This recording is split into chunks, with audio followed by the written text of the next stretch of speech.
Welcome है दोस्तों।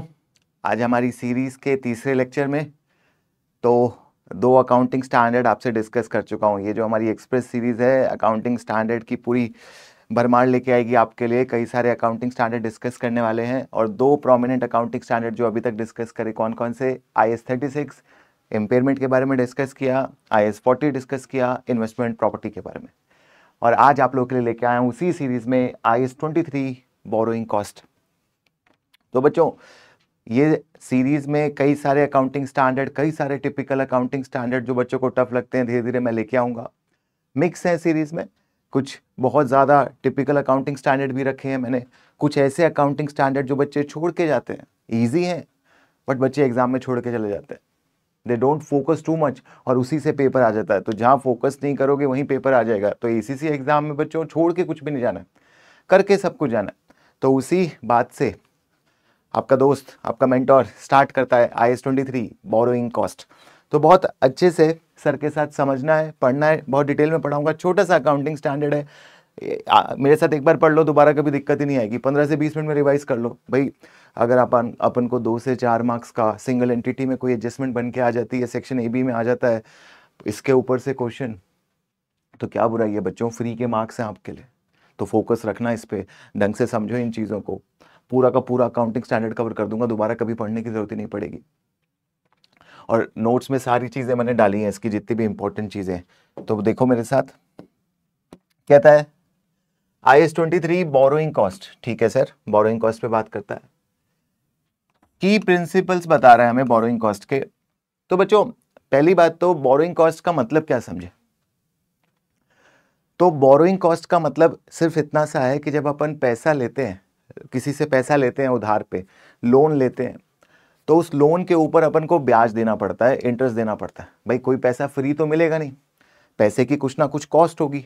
उस कॉस्ट को क्या बोलते हैं, बोरोइंग कॉस्ट, जिसको कई बच्चे फाइनेंस कॉस्ट के नाम से जानते होंगे, इंटरेस्ट कॉस्ट के नाम से जानते होंगे। तो वही कंसेप्ट है IAS 23। अंडरस्टूड। अब now many of you must be wondering कि sir when IAS 23 talks about borrowing cost, what is the need to talk about borrowing cost? borrowing cost में बात करने का ऐसा क्या है? We know कि फाइनेंस कॉस्ट कैसे अकाउंट होती है। We all know debit finance cost, credit cash और एक्रूवल और payable, what ever it is. We know कि फाइनेंस कॉस्ट P&L में जाता है। यहीं पे ये बच्चों अकाउंटिंग स्टैंडर्ड आता है और बात को थोड़ा डिफरेंट कर देता है। जो हमने आज तक पढ़ा है, मैंने आज तक पढ़ा है कि फाइनेंस कॉस्ट, आपने 11th में पढ़ा होगा, 12th में पढ़ा होगा, ग्रेजुएशन में पढ़ा होगा, फाइनेंस कॉस्ट कहाँ जाती है, P&L में जाती है। बट ये अकाउंटिंग स्टैंडर्ड आके बात दूसरी कर देता है। ये कहता है कि फाइनेंस कॉस्ट को क्या करो, P&L में नहीं डालो, कैपिटलाइज करो। Capitalise borrowing cost. Borrowing cost मतलब पैसे को बोरो करने की cost, finance cost, if they relate to qualifying asset. चलो ये बाद में समझेंगे, बट कैपिटलाइज करना है। देखो अकाउंट्स में खर्चे के दो ही ठिकाने, दो ही जगह, दो ही गली में ये जा सकता है। या तो it will go to asset, it will capitalise and added in the cost of asset. Capitalise का मतलब क्या होता है, असेट की कॉस्ट में ऐड कर देना। It will become part of the asset, मतलब असेट की कॉस्ट को क्या कर रहे हो आप, इंक्रीज कर दे रहे हो। और दूसरा रास्ता जो एक्सपेंस के पास होता है वो P&L का होता है। P&L में एक्सपेंस चला गया तो खत्म हो जाता है, फिर उसकी कोई जिंदगी नहीं बचती। पूरा का पूरा एक्सपेंस एक साथ P&L में जाके खत्म हो जाता है। भाई बहुत फर्क है दोनों बातों में। देखो अल्टीमेटली खर्चे को जाना तो P&L में ही है, चाहे आप असेट बनाओ या डायरेक्टली डालो। बट फर्क क्या है, आप असेट बना के अगर खर्चा असेट बना देते हो किसी खर्चे को, तो वो हौले हौले P&L में जाता है धीरे धीरे। आपने कोई भी खर्चा असेट बना दिया, उसकी भी जिंदगी P&L में जानी है, खत्म तो उसे भी होना है, बट उसको हौले हौले होना है। और डायरेक्टली एक्सपेंस कर देते हो तो पूरा का पूरा P&L में चला जाता है। इतनी बात समझते हो? तो ठीक है, कैपिटलाइज करने की बात कर दी, इसलिए IAS 23 और क्यों करी, क्या करी, बात करते हैं। क्या कहता है पहले तो, क्वालिफाइंग एसेट कहता है कौन से असेट की कैपिटलाइज करोगे। क्या सारी बोरोइंग कॉस्ट आज से कैपिटलाइज होंगी? कह रहा नहीं नहीं नहीं, कहता है सिर्फ क्वालिफाइंग एसेट के से रिलेटेड अगर कोई बोरोइंग कॉस्ट है, if you have incurred borrowing cost in relation to a qualifying asset, then that borrowing cost should not be transferred to P&L, it should be added in the cost of asset. इतनी सी बात ही कहता है। उसके अलावा जो बाकी हैं उनके लिए कोई जिक्र नहीं है, उनके लिए वही ट्रीटमेंट चलेगी। अब सवाल उठता है कि सर क्वालिफाइंग एसेट क्या है? तो कहता है asset that takes a substantial period of time to get ready for its intended use or sale। एक ऐसा असेट, देखो असेट की बात करता है, और असेट का मतलब यहां पे क्या है, अगर मैं आपसे पूछूं एक एक बात को करें, नॉन करंट या करंट, दोनों। ये बात ध्यान रखना, एग्जाम में एक बार क्वेश्चन आया हुआ है, IAS 23 अप्लाइज टू बोथ। इसने मना नहीं किया, ये non current asset held for sale नहीं है जो स्पेसिफिकली बोले कि मैं एनसीए पे लगता हूं। इसने कहा कि एनसीए और सीए मैं दोनों पे लग सकता हूं, बट कंडीशन क्या है, असेट होना चाहिए और substantial period of time. Substantial period of time भी अकाउंटिंग स्टैंडर्ड ने डिफाइन नहीं किया, बट इसको आप 12 मंथ और मोर मान सकते हो, 1 साल से ज्यादा का टाइम मान सकते हो। किस लिए? To get ready for intended use और सेल। मतलब मोटा मोटा अगर कोई एसेट बनने में बहुत टाइम लगाता है तो वो क्वालिफाइंग एसेट है। इवन इन्वेंट्री भी हो सकती है। अगर कोई इन्वेंट्री, क्या IAS 23 इन्वेंट्री पे लग सकता है? पूरा पढ़ने के बाद बच्चे इसका आंसर देते हैं नो। तो जो बच्चे नो कह रहे हैं उन्होंने ढंग से इसकी एप्लीकेबिलिटी को समझा नहीं। वो इन्वेंट्री पे भी लग सकता है, उसने वेरिफिकेशन नहीं किया कि करंट और नॉन करंट, बट इन्वेंट्री कौन सी होनी चाहिए जिसको बनाने में सब्सटेंशियल पीरियड ऑफ टाइम लगे। बनाई और कल ही बन गई, 2 दिन में बन गई, उसी दिन बन गई, तो वो इन्वेंट्री पे नहीं लगेगा। कहता है अगर आपने लोन लिया है, पहली बात तो लोन लिया है और लोन पे ब्याज दे रहे हो, लिया है तो ब्याज दोगे, और वो लोन कौन से एसेट की फाइनेंसिंग के लिए लिया है, कौन से एसेट को कंस्ट्रक्ट करने के लिए लिया है। तो कहता है अगर आपने लोन लिया है एक ऐसे एसेट को कंस्ट्रक्ट करने के लिए जिसको बनाने में लंबा समय लगता है, जिसको बड़े होने में टाइम लगता है, जिसके कंस्ट्रक्शन में टाइम लगता है, उन सारे एसेट की कॉस्ट में ही ऐड कर देना। और लॉजिकल बात भी है भाई, हम अकाउंट्स में मैचिंग कंसेप्ट पढ़ते हैं, वो ये कहता है कि बेनिफिट को और खर्चों को एक साथ दिखाओ, मैच करके दिखाओ। तो ये एसेट तो अभी यूटिलाइज ही नहीं हो रहा है, इस एसेट तो रेडी टू यूज बनने के बाद होगा, अवेलेबल फॉर यूज बनने के बाद होगा, और उसके बाद ये बेनिफिट देना शुरू करेगा, और इसके खर्चे आप आज ही पीएनएल में डाल रहे हो। आपने एक लोन लिया है, जिस तरीके से, एक बात समझो, जिस तरीके से इस एसेट को बनाने में जो मटेरियल लग रहा है, इस एसेट को बनाने में जो लेबर लग रहा है, वो एसेट की कॉस्ट मानते हो आप, तो ये इंटरेस्ट भी तो उस एसेट की कॉस्ट ही हुआ, ये भी तो उसको बनाने में ही लग रहा है। इसके बिना बना सकते हो? Can you manufacture? Obviously not. तो वही बात आ गई, an asset that takes a substantial period of time to get ready for its intended use और सेल। एग्जांपल क्या दिया? Factory building, power plants, ships under construction. तो बड़े बड़े एसेट है जिनको बनाने में लंबा लंबा साल लगता है, 4-4, 5-5 साल लगते हैं। एक्सक्लूड क्या कर दिया? Inventory is made quickly. अरे कोई भी चीज जो बहुत जल्दी बन जाती है उस पर नहीं लगता, ये जल्दी वाले रिश्तों पे नहीं है, लंबे रिश्तों पे है। Ready to use asset bought outright. आपने कोई एसेट अभी रेडी टू यूज ही खरीद लिया, बना बनाया एसेट खरीद लिया है, बॉट आउटराइट, कल जाके कल ही खरीद लिया, तब नहीं लगेगा। ठीक है। अच्छा, तीसरा क्वेश्चन आता है, when to capitalise borrowing cost. समझते चलो बात को, बहुत ज्यादा है नहीं कुछ इस अकाउंटिंग स्टैंडर्ड में। तीसरी बात कहता है कि बोरोइंग कॉस्ट की कैपिटलाइजेशन कब से स्टार्ट करें। अब इसमें ना अगर मैं आपसे क्वेश्चन पूछूं सिर्फ सिंपल सा, अच्छा अभी तक क्या सीखा? पहली चीज सीखी कि बोरोइंग कॉस्ट क्या होती है। बोरोइंग कॉस्ट कुछ नहीं, इंटरेस्ट है, फाइनेंस कॉस्ट है हमारे लिए, ठीक है। सर ये किस पे लगती है? Assets that take substantial period of time for intended use और सेल, ठीक है, बात समझ आ गई। तीसरा है कि ये कब से स्टार्ट करोगे, ये कैपिटलाइजेशन कब से स्टार्ट करोगे, ये रिश्ता कब से स्टार्ट होगा, असेट के ऊपर कैपिटलाइज करना बच्चों कब से स्टार्ट करोगे, आंसर करो। तो आप में से कई बच्चे बोलेंगे कि सर जब से इनकर होगा तब से स्टार्ट करेंगे, कुछ बोलेंगे सर जब से कंस्ट्रक्शन स्टार्ट होगा तब से करेंगे। तो लॉ ने कहा डिबेट छोड़ दो, पंगे छोड़ दो, तुमसे नहीं पूछना। कहता है जब ये तीनों कंडीशन ऑल टुगेदर मेट हो जाएंगी, तीनों की तीनों, तब कर देना। क्या 3 कंडीशन? क्या? अच्छा, अपन घर में कंस्ट्रक्शन का काम करा रहे हैं, अपन घर में कंस्ट्रक्शन का काम करा रहे हैं और हमने लोन लिया है, मान लो लोन ले लिया, उस पर ब्याज चालू हो गया, लोन लिया ब्याज चालू हो गया। आपको क्या लगता है अपन को कब से उसको कंस्ट्रक्शन की कॉस्ट में ऐड करना चाहिए?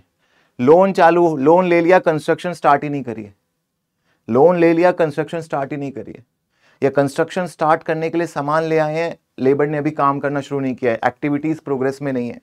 देखो क्या कहता है, एक्सपेंडिचर इनकर्ड, सबसे इंपॉर्टेंट है कि money spent on the asset, आप क्या मनी पैसा खर्च कर रहे हो। बोरोइंग कॉस्ट आपकी इनकर, अच्छा बोरोइंग कॉस्ट ही इनकर नहीं होगी तो फिर तो इसकी तो बात ही नहीं आती। तो बोरोइंग कॉस्ट तो मस्ट है ही, ये तो इनकर होनी ही चाहिए। और ये दो बात बहुत इंपॉर्टेंट बोल दी कि activities in progress plus expenditure incurred. मतलब आप अगर घर में कंस्ट्रक्शन करा रहे हो, मान लो आप घर में अपने आपके दूसरा फ्लोर बनवा रहे हो, एक और फ्लोर बनवा रहे हो घर में, तो ऐसा नहीं कि सिर्फ खर्चा कर दिया कि सर हम तो मटेरियल लेके आ गए, सामान सारा लेके आ गए, एक्सपेंडिचर बट वो सामान लाके रखा हुआ है, तो भी कंस्ट्रक्शन नहीं मानी जाएगी। कब माना जाएगा कि कंस्ट्रक्शन स्टार्ट हुई है? एक्सपेंडिचर प्लस एक्टिविटीज, मतलब लेबर ने काम शुरू कर दिया है, एक्टिविटीज इन प्रोग्रेस है, डेली डे बाय डे काम हो रहा है। तो दो बातें, तीनों बातें सेटिस्फाई होनी चाहिए कि borrowing cost incurred, borrowing cost incur, interest मेरा इनकर हो, एक्टिविटीज इन प्रोग्रेस हो।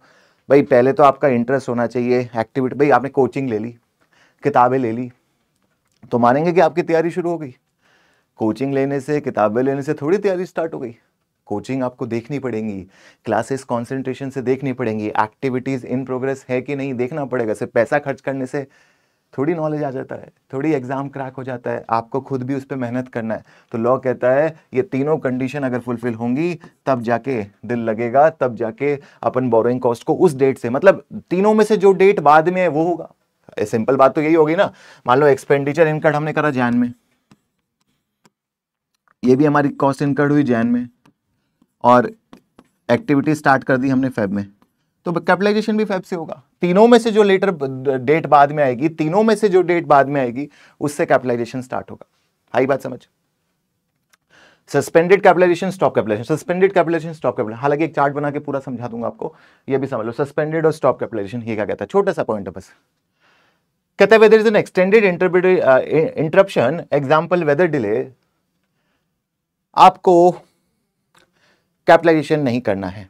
मतलब काम स्टार्ट हो गया, एक्टिविटीज इन प्रोग्रेस हो गई, आपने पढ़ाई स्टार्ट कर दी, मेहनत करना स्टार्ट कर दिया, अचानक से हॉल्ट आ जाता है।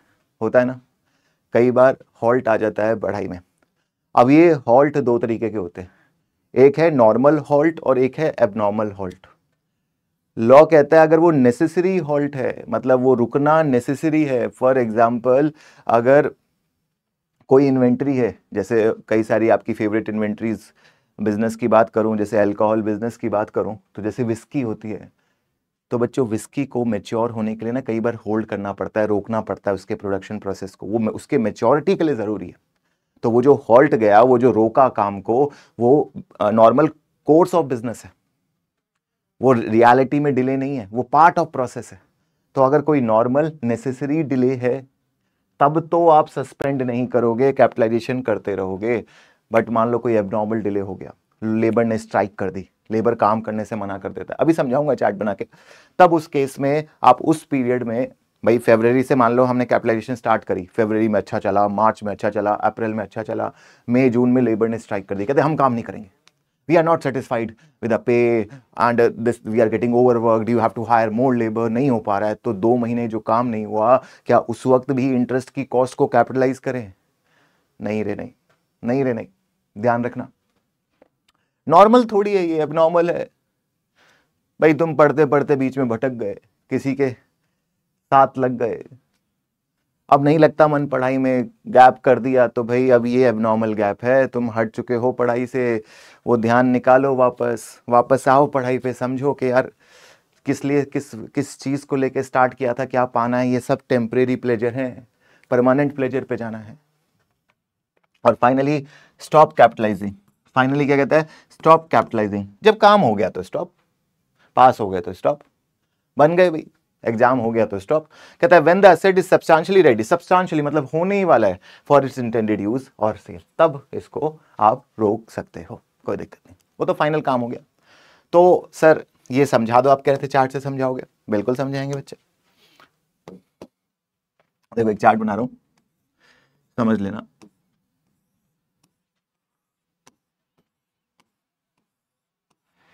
इसमें देखो सारी बात कवर हो जाएंगी जो अब तक पढ़ी।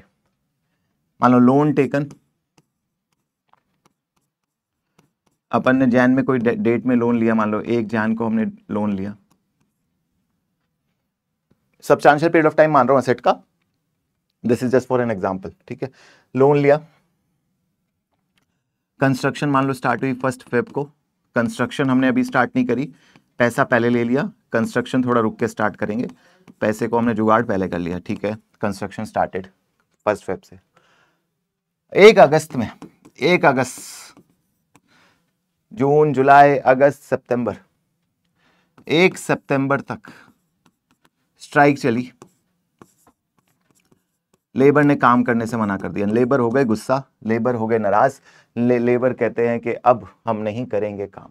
ठीक है लेबर जी, जो हुकुम सर आंखों पर। फिर मान लो 31 दिसंबर, ये मत सोचना सर 12 महीने नहीं हुए, वो मैं एज्यूम कर रहा हूँ एग्जाम्पल के लिए। 31 दिसंबर को कंस्ट्रक्शन अपना हो गया कंप्लीट। अरे वाह, यूरेका, कंस्ट्रक्शन डन। और फाइनली अल्टीमेटली मान लो अपन ने दिसंबर के बाद फिर जनवरी आएगा, और जनवरी में हमने लोन को क्या कर दिया बच्चों, रीपे कर दिया। यही जिंदगी का फलसफा है भाई, जो आना है उसको जाना है एक दिन, कोई पूरी जिंदगी तो रहेगा नहीं। सर बात समझ आती है। अब कहानी ये है मेरे दोस्त के लोन लिया और कंस्ट्रक्शन स्टार्ट करी, जो इसके पीरियड में जो पीरियड है सॉरी, जो लोन लिया और कंस्ट्रक्शन जो स्टार्ट करी, इसके पीरियड में भी इंटरेस्ट लग रहा है। भाई इंटरेस्ट तो हर जगह लग रहा है, इंटरेस्ट थोड़ी रुकेगा, यादें थोड़ी रुकेंगी, चलती रहेंगी। इस पीरियड में भी इंटरेस्ट लग रहा है, इस पीरियड में भी इंटरेस्ट लग रहा है, इस पीरियड में भी इंटरेस्ट लग रहा है, और लगता जा रहा है।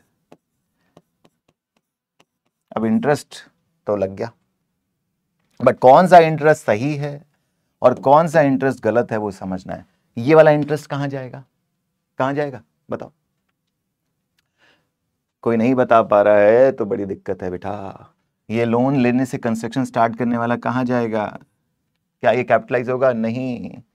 कहां पे दोस्त? अरे इसका घर कहां है? पीएनएल। दोस्त इसका घर कहां है? इसका घर है पीएनएल।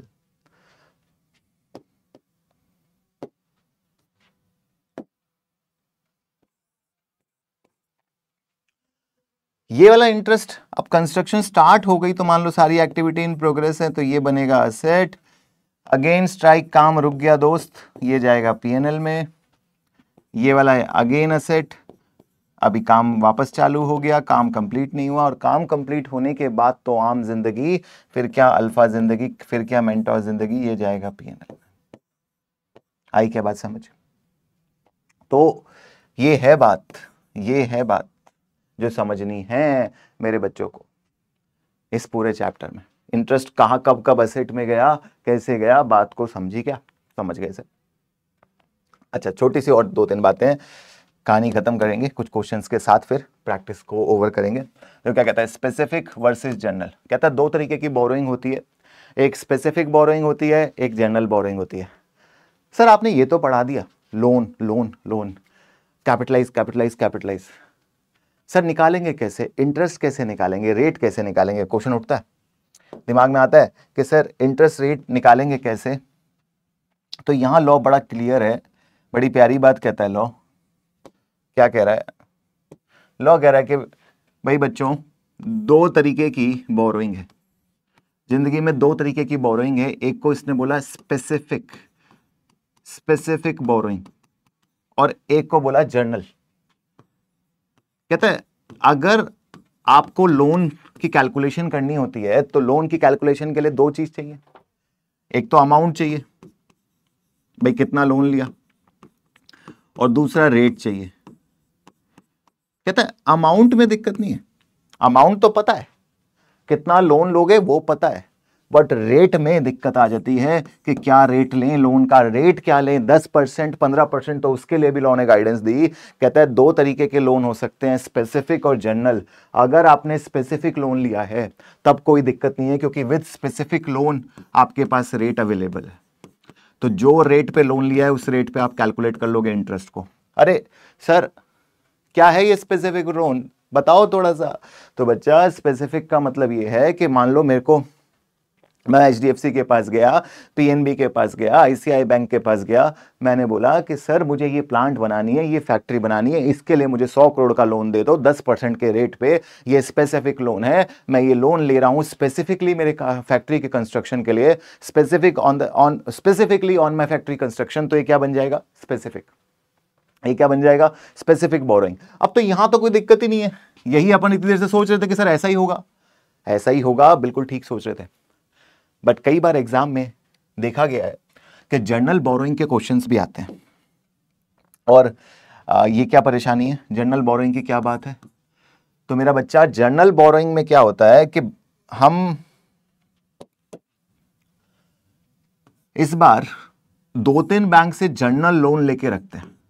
मान लो मैंने HDFC से एक जर्नल लोन लिया हुआ है, स्पेसिफिकली अपने प्रोजेक्ट के लिए लोन नहीं लिया हुआ, एक जर्नल लोन लिया हुआ है, HDFC से भी लिया हुआ है, PNB से भी लिया हुआ है, 2-3 बैंक से मैंने लोन लिया हुआ है। मैं 2 बैंक का एग्जांपल लेता हूं।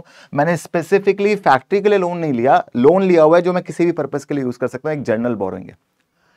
अब इसमें से मैं कुछ पैसा इससे यूज करता हूं, कुछ पैसा इससे यूज करता हूं।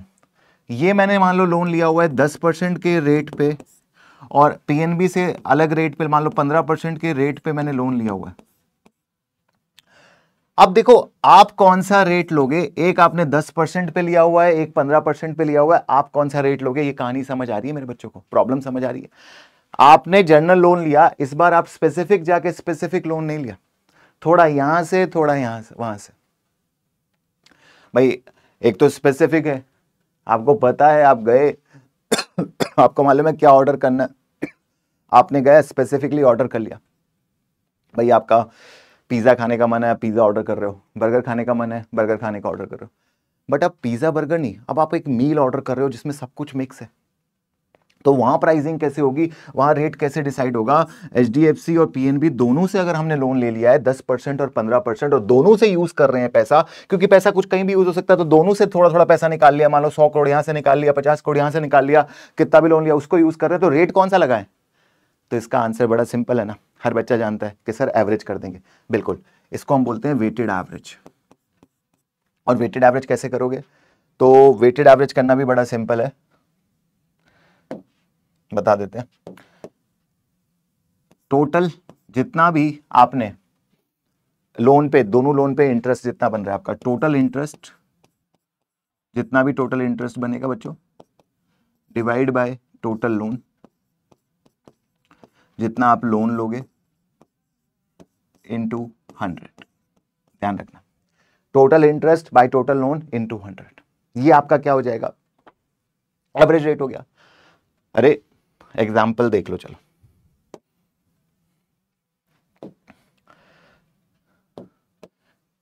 सिर्फ एग्जाम्पल बता रहा हूं, कैलकुलेशन नहीं कर रहा हूं। देखो मान लो 100 करोड़ का लोन हमने लिया 10% पे, और दूसरी जगह से हमने लिया 200 करोड़ का लोन, 200 नहीं करते हैं इसको,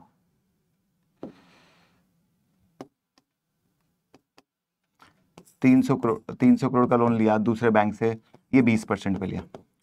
तो बाबू मैंने फॉर्मूला क्या बताया, एवरेज रेट कैसे निकालोगे, टोटल इंटरेस्ट कितना हो गया, 100 का 10% कितना, 100 का 10% हुआ 10, और 300 का 20% कितना हुआ, तो 300 का 10% 30 हुआ, 30 और 30 60।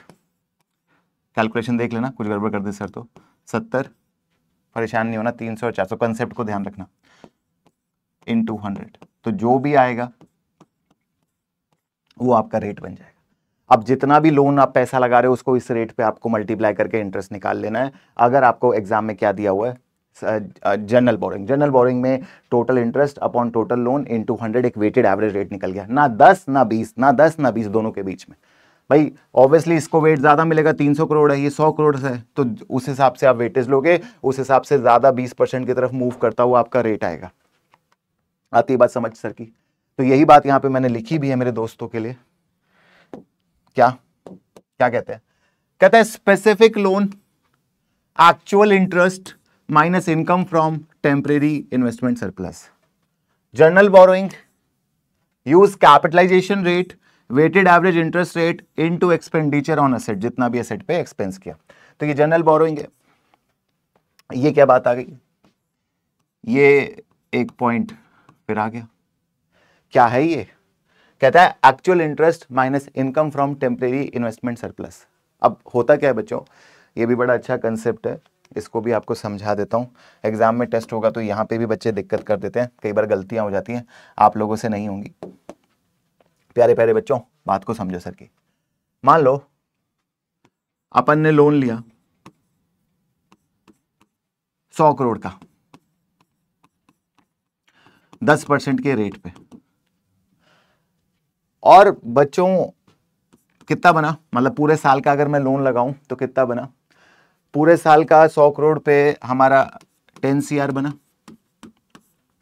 होता क्या है कि मैं कुछ पैसा ना भी यूज नहीं करता हूं इसमें से, और कुछ पैसा इन्वेस्ट करता हूं। देखो आप पैसा यूज करो या ना करो, होगा क्या, पैसा यूज करो या ना करो, आपने तो लोन पूरा ले लिया 100 करोड़ का, आपका तो इंटरेस्ट चलता रहेगा, बैंक तो नहीं देखेगा आप यूज कर रहे हो नहीं करो। आप कुछ भी मत करो, पैसे को रख के बैंक में रखो, आपको मजा आ रहा है पैसे को देखने में, ब्याज देने में, ब्याज दो, कोई दिक्कत नहीं है। यहां पे सिंपल फंडा इतना सा कहता है कि अगर आपने पैसा लोन लिया 100 करोड़ 10% 10 करोड़ पे लोन ले लिया, और अगर आपको इन्वेस्ट करना है, आपने कुछ पैसा अभी यूज नहीं होगा, बाद में 6 महीने बाद यूज होगा, 3 महीने बाद यूज होगा, तो मान लो इसमें से कुछ पैसा, कितना मान लो 50 करोड़ रुपए, 50 करोड़ रुपए अपन ने क्या करा, 50 करोड़ रुपए अपन ने इन्वेस्ट कर दिया, और इन्वेस्टमेंट रेट बोरिंग रेट से हमेशा कम होगा। तो 50 करोड़ रुपए हमने इन्वेस्ट कर दिया, और ये इन्वेस्ट करा है 6 महीने के लिए फॉर एग्जांपल, तो कितना हो गया, तो 50 करोड़ हमने इन्वेस्ट किया, ये आपका हो गया 2.5, और 2.5 का हाफ कर लोगे 1.25 CR, 1.25 CR, ये आप माइनस कर देना। ये मतलब इनकम जो आ रही है वो खर्चे को कम कर देगी, मतलब आपको जो कैपिटलाइज करना है इस बार 10 करोड़ नहीं करना, और इसको पीएनएल में नहीं डालना, इनकम को भी पीएनएल में नहीं डालना। जैसे इंटरेस्ट को आप असेट की कॉस्ट में ऐड कर रहे हो, तो कहता है इंटरेस्ट लो पहले इनकम माइनस करके, अगर आपने कोई इन्वेस्टमेंट कर रखी है। अगर क्वेश्चन में इन्वेस्टमेंट नहीं है तो नहीं आएगा ये पॉइंट, अगर इन्वेस्टमेंट की है कुछ अमाउंट की, तो उस अमाउंट में जितने महीने इन्वेस्टमेंट करी है उससे जो कमाई हो रही है वो आपको कॉस्ट से माइनस कर देनी है। तो कितना आंसर आ गया, ये आपका आ गया 8.75 CR। कोई बात नहीं, कैलकुलेशन अगर छोटी मोटी ऊपर नीचे हुई, I hope all of you able to understand, उसे ठीक हुआ है शायद। 50 करोड़ का 10% कितना हो गया हमारा, 5 हो गया, तो आधा कर देंगे अपन 2.5, और ये 6 1.25 करेक्ट है। तो 8.75 करोड़। और एक और चीज यहां पे ध्यान रखना, आप कैपिटलाइज जो पीरियड का करते हो, मतलब जिस पीरियड का आपका कैपिटलाइज जैसे ऊपर पढ़ाया था, वही पीरियड का इनकम भी माइनस होगा, सेम पीरियड होना चाहिए। मतलब अगर लोन कॉस्ट उस पीरियड की कैपिटलाइज नहीं होगी तो इनकम भी माइनस नहीं होगी। मान लो ये जो इंटरेस्ट कॉस्ट है, ये 10 करोड़ की इंटरेस्ट कॉस्ट है, ये स्ट्राइक के पीरियड की है, और ये इनकम भी स्ट्राइक के पीरियड में ही आ रही है, तो नहीं होगा, दोनों फिर पीएनएल में जाएंगे, फिर वो अपने नॉर्मल रूल की तरह चलेंगे। ये दोनों एडजस्ट भी कब हो सकते हैं, जब दोनों कैपिटलाइजेशन पीरियड के हों, मतलब दोनों उस टाइम पे हो जब कंस्ट्रक्शन चल रही हो, जब तीनों कंडीशन मेट हो। इन्वेस्टमेंट भी उसी पीरियड की, इन्वेस्टमेंट इनकम भी उसी पीरियड की बच्चों माइनस होगी जो कंस्ट्रक्शन पीरियड के टाइम पे आएगी। उससे पुरानी कोई आई या उसके बाद कोई आई, वो सारी पीएनएल में जाएंगी जो नॉर्मल ट्रीटमेंट है। यहां से माइनस कब होगी, जब वो सेम पीरियड में है। तो पीरियड दोनों का सेम होना चाहिए, ध्यान रखना, पीरियड विल बी सेम। ये आपका पॉइंट है। आगे डिस्क्लोजर, बात खत्म हो जाती है बस इस अकाउंटिंग स्टैंडर्ड की। कहता है डिस्क्लोजर करो। डिस्क्लोजर रिक्वायरमेंट क्या है, total borrowing cost, capitalisation rate. कहता है अगर आपने जनरल पूल यूज किया है, show how cost was allocated, transparency, तो जो जो डिस्क्लोजर चाहिए वो डिस्क्लोजर कर दो, ठीक है भाई। डिस्क्लोजर कंपैरिजन पर्पस के से बहुत इंपॉर्टेंट हो जाते हैं शेयर होल्डर को, यूजर को कम्युनिकेट करने के लिए, इसलिए लॉ हर अकाउंटिंग स्टैंडर्ड में कुछ मिनिमम डिस्क्लोजर तो बताता ही बताता है। चलो काम करते करते क्वेश्चंस भी आ गए। तो ये आपका अकाउंटिंग स्टैंडर्ड है बोरोइंग कॉस्ट। तो क्या है बोरोइंग कॉस्ट, बहुत simple accounting standard borrowing cost बड़ी स्पेसिफिक सी चीजों पे बात करता है। तो रिवाइज करते हैं अपन पूरा borrowing cost IAS 23 in 1 minute. क्या बोलता है IAS 23? पहली चीज के borrowing cost is a finance cost और a interest cost. It will be applied on the asset which requires substantial amount of time for intended use or sale। Correct है।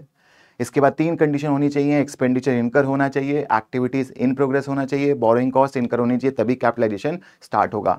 कोई strike का पीरियड है, abnormal stoppage है, तो borrowing cost suspend हो जाएगी। Once construction is completed, उसके बाद भी बोरोइंग कॉस्ट सस्पेंड हो जाएगी, स्टॉप हो जाएगी, सॉरी, अब नहीं लगेगी। फाइनली कहता है कि क्या आपने बोरोइंग जर्नल करी है या स्पेसिफिक करी है। If it is specific, take specific rate, if it is general, take weighted average rate. And if you have any investment income of capitalisation period, याद रखना कैपिटलाइजेशन पीरियड उसी पीरियड की जिस पीरियड की एक्सपेंस को आप कैपिटलाइज कर रहे हो, दैट कैन बी डिडक्टेड और that should be deducted from cost of borrowing cost of taking loan. आती है बात समझ? आपको बोरोइंग कॉस्ट से डिडक्ट कर देना, ये आपका अकाउंटिंग स्टैंडर्ड।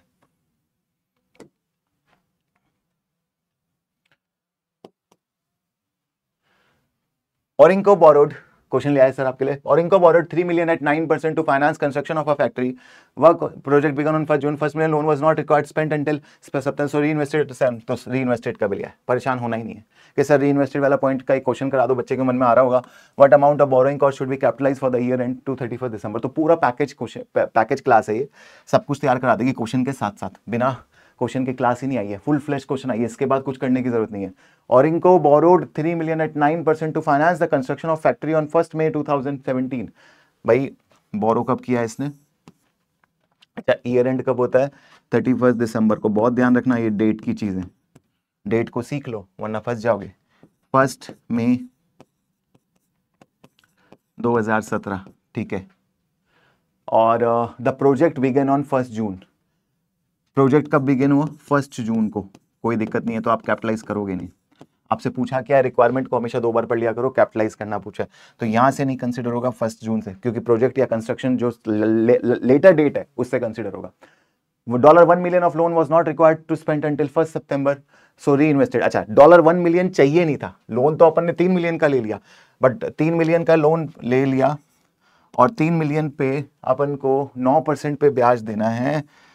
3 मिलियन पे अपन को 9% पे ब्याज देना है, ध्यान रखना। बट मई से नहीं लोगे, जून से लोगे, तो जून, जुलाई, अगस्त, सितंबर, अक्टूबर, नवंबर, दिसंबर, कितने महीने का हो गया? 7 महीने हो गया आई थिंक, सिर्फ 7 महीने का 7/12 ये आपका कैपिटलाइज होना चाहिए।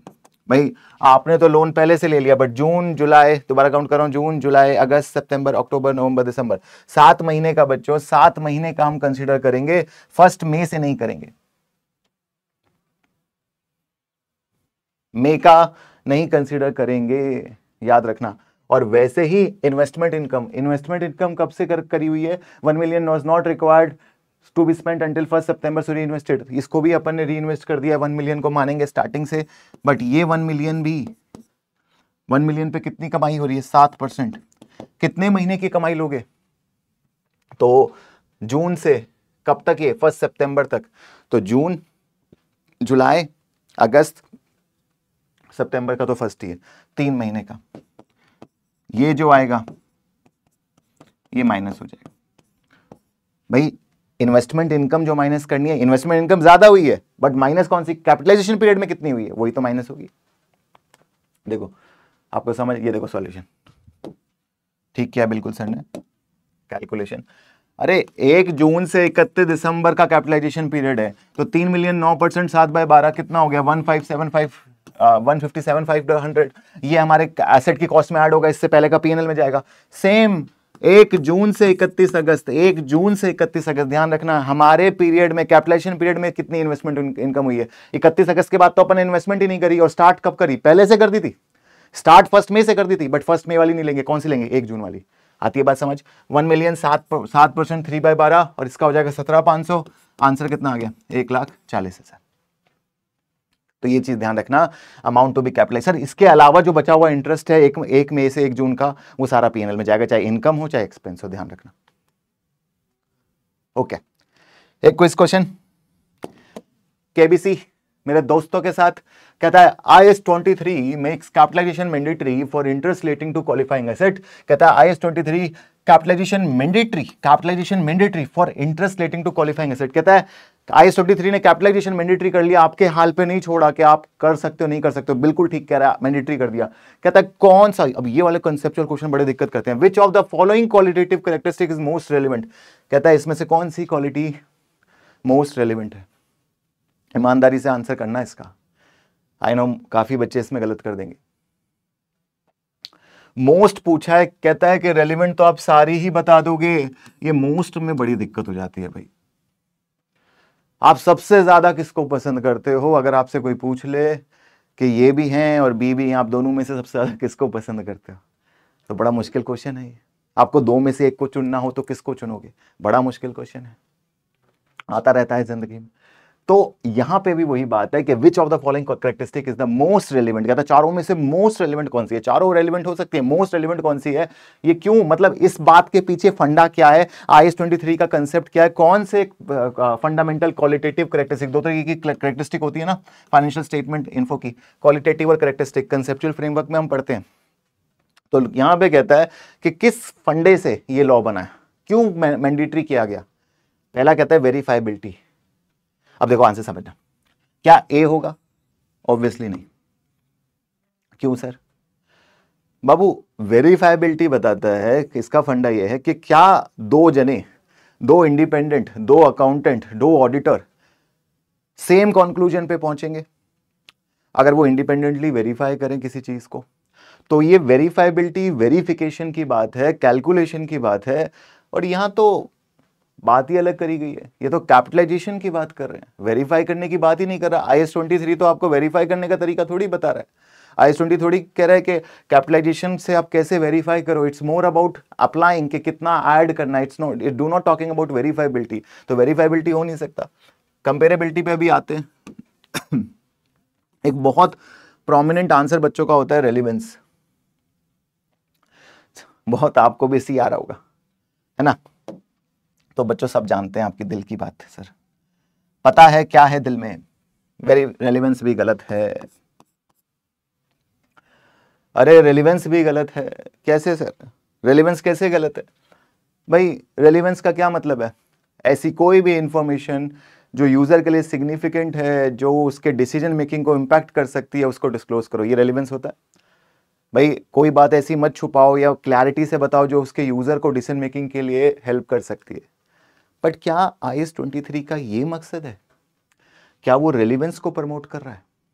क्या नंबर, एक इंटरेस्ट के नंबर को ऐड करने से फिगर मोर रेलिवेंट हो रही है, इसलिए इसने ऐड कराया है कि असेट की figures are more relevant now because you added interest in the cost of asset?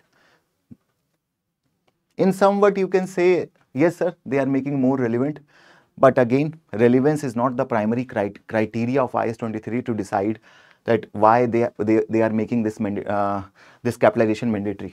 The main reason my friend is comparability. देखो, कोई जना असेट खरीद के ला रहा है और कोई जना असेट को कंस्ट्रक्ट करके ला रहा है। दो फाइनेंशियल स्टेटमेंट को आप कंपेयर कैसे करोगे अगर दोनों डिफरेंट ट्रीटमेंट करेंगे? लॉ ने सिंपल बात करी कि कंपैरिजन नहीं हो पा रहा है। कोई इंटरेस्ट को पीएनएल में डाल रहा है, कोई इंटरेस्ट को कैपिटलाइज कर रहा है। अब से हमने रूल ये बना दिया कि अब सबके सब क्या करेंगे? सबके सब कैपिटलाइज करेंगे अगर हमारी कंडीशन फुलफिल होती हैं। तो इससे क्या हो गया? यूजर को क्या फायदा हो गया? यूजर हैप्पी हो गया। अरे यूजर खुश हो गया। आर यू हैप्पी और नाउ? आपको ट्रांसपेरेंसी मिल रही है, कंपैरिजन मिलता है। ये सारा पर्पस सिर्फ कंपैरिजन का है, टू एंश्योर कंपेरेबिलिटी। दो यूजर, दो फाइनेंशियल स्टेटमेंट्स को एक यूजर कंपेयर करे तो उसे कोई दिक्कत ना आए, they follow same accounting treatment. That is what most relevant thing, most important thing before this accounting standard, that is comparability, comparison. भाई किसी का असेट अंडरस्टेटेड आ रहा है, किसी का ओवरस्टेटेड आ रहा है, आप कैसे दो कंपनी के असेट्स को कंपेयर करोगे? और रियलिटी में असेट महंगा है, जो ब्याज लगा है वो भी एसेट की कॉस्ट ही है। तो कंपैरिजन पर्पस को डिफीट ना हो जाए, यूजर कंपेयर बेटर कर पाए, मैचिंग कंसेप्ट को फॉलो कर पाए, इसलिए comparability is the right answer. Understandability, अरे ये तो और मुश्किल कर रहा है, आसान थोड़ी कर रहा है। लोगों को तो इंटरेस्ट पीएनएल में पता है, यहाँ तो आप इंटरेस्ट को असेट में लेके जा रहे हो और असेट में लेके जाके फिर उसे 5 साल 10 साल ओवर द पीरियड उसको पीएनएल में डाल रहे हो, धीरे धीरे हौले हौले। तो ये ज्यादा कॉम्प्लेक्स है, समझ में कम आ रहा है बल्कि ज्यादा थोड़ी आती है बात समझ। तो बच्चों ये आपका IAS 23। अच्छा एक क्वेश्चन और मैं आपके लिए लेके आया हूँ IAS 23 का, इसको भी चलो डिस्कस कर लेते हैं। हालांकि इसको खुद से सॉल्व करना, पॉज करके ध्यान रखना, ये होमवर्क क्वेश्चन की तरह समझो। अभी तक जो पढ़ा उसका टेस्ट है सर की तरफ से, इसको कर दो, फिर ये देखो कि सर ने कैसे सॉल्व किया, मेरा आंसर आया सही नहीं आया। पिछले 2 क्वेश्चन ओके हैं, आपने मेरे साथ देखे कंसेप्ट को समझने के लिए, पुराने कंसेप्ट को और एप्लीकेबिलिटी को, एक कंसेप्चुअल क्वेश्चन भी करा दिया आपको। बट ये वाला क्वेश्चन आप खुद से ट्राई करो, कर सकते हो जो पढ़ा है। अगर नहीं हो पा रहा है तब आप सॉल्यूशन देखो, मेरे पास आओ कि सर बताओ कैसे होगा। अब देखो, तो कर लिया, होप ट्राई कर लिया, आंसर जो भी आया लिख लो अपने पास, देखो मैच कर रहा है नहीं कर रहा। Discuss how borrowing cost should be treated in Skyline financial statement for the year end 31 दिसंबर in accordance with IAS 23 borrowing cost. तो देखते हैं, Skyline development borrowing cost capitalisation दिया हुआ है। On 1 Jan 2011 Skyline develop limited obtain a planning permission to construct a new corporate headquarter. बहुत ज्यादा relevant नहीं है, परमिशन मिल गई, ठीक है। Construction work began on 1 March। अच्छा, कंस्ट्रक्शन कब से स्टार्ट हुई है? 1 March को। अच्छा, एक डेट इंपॉर्टेंट हो गई, 1 March। बेटा डेट मत भूला करो, डेट को ध्यान रखना, अभी से सीख लो वरना आगे दिक्कत आएगी। To finance the construction, Skyline secured a bank loan of $5 million on 1 April. Okay, but loan लिया कब है? 1 April को। अच्छा, कंस्ट्रक्शन पहले स्टार्ट हो गई, लोन नहीं मिल पाया, लोन बाद में लिया, और स्पेसिफिक रेट दिया हुआ है 10%। Okay. In July 2000 construction was halted, रुक गई, ब्रेकअप हो गया कुछ टाइम के लिए। कहता है construction was halted for entire month due to unforeseen shortage of both. Normal है, अनफोर्सीन है, इंपॉर्टेंट है, नेसेसरी है क्या? नहीं, एबनॉर्मल है, आउट ऑफ कंट्रोल है, अनअवॉइडेबल है, सॉरी अवॉइडेबल है, due to unforeseen shortage of both labour and material. As of 31 December, the building was still under construction and 12 million of cost, excluding interest, has been incurred on the project. तो आपको बताना है कितना ब्याज sir पे डालोगे, asset के sir पे। तो क्या कहता है? Yes, the office building requires significant time to qualifies under IAS 23, expenditure incurred on 1 March, borrowing cost being incurred, loan drawn on 1 April, activities to prepare start and understand on 1 March। तो कब से करोगे? Obviously 1 April से, सबसे जो बाद में date आएगी तब से स्टार्ट होगा। यहां तक बात क्लियर है? क्लियर है सर, कैलकुलेशन बता दो। तो लोन अमाउंट कितना है बाबू? लोन अमाउंट है 5 million का, रेट है 10%, कैपिटलाइजेशन 1 April से स्टार्ट होगी, 1 April से 31, 9 महीने आएंगे, 9 महीने का रेट कितना बना? आया किसी का आंसर? ये बड़ा अजीब सा आंसर है, 3 रुक ही नहीं रहा है, 3 इतने 3 है। तो कई बार कंफ्यूजन आती है कि सही है नहीं है, I totally understand, but worry नहीं करना, बिल्कुल ठीक आंसर आया आपका। तो कैसे निकाला? Loan amount, interest rate, capitalisation month और इंटरेस्ट फॉर कैपिटलाइजेशन। बिल्कुल सिंपल है। अरे भाई तुम्हारा लोन तुमने 1 माह से लिया, बट इंटरेस्ट कब से शुरू हुआ? 1 April से, तो कैपिटलाइजेशन भी कब से करोगे? 1 April टू 31 दिसंबर, 9 महीने हुए, और तो कोई पंगा ही नहीं है, इन्वेस्टमेंट कुछ है नहीं, कोई कैच पॉइंट है नहीं, माइनस करने के लिए कुछ है नहीं, चार्ज करने के लिए। तो कितना हो जाएगा? 333। तो मेरे दोस्तों, यहां हमारा खत्म हो जाता है ये अकाउंटिंग स्टैंडर्ड IAS 23। अच्छा लगा आपको? समझ आया? क्लैरिटी मिली? कॉन्फिडेंस आया? तो वही मेन पर्पस है कि आपको समझ आना चाहिए, सपोर्ट मिलना चाहिए, एग्जाम में नर्वसनेस कम होना चाहिए। 2 से 4 मार्क्स कितना भी आता है एग्जाम में, hope you are able to crack the question from this area after this session. And for now just practise, जितना हो सके सोचो, कंसेप्ट को विजुलाइज करो, CPR करो, conceptual clarity, practice and revision. तो मिलेंगे बच्चों एक और नए सेशन में, तब तक के लिए टाटा, बाय बाय, टेक केयर।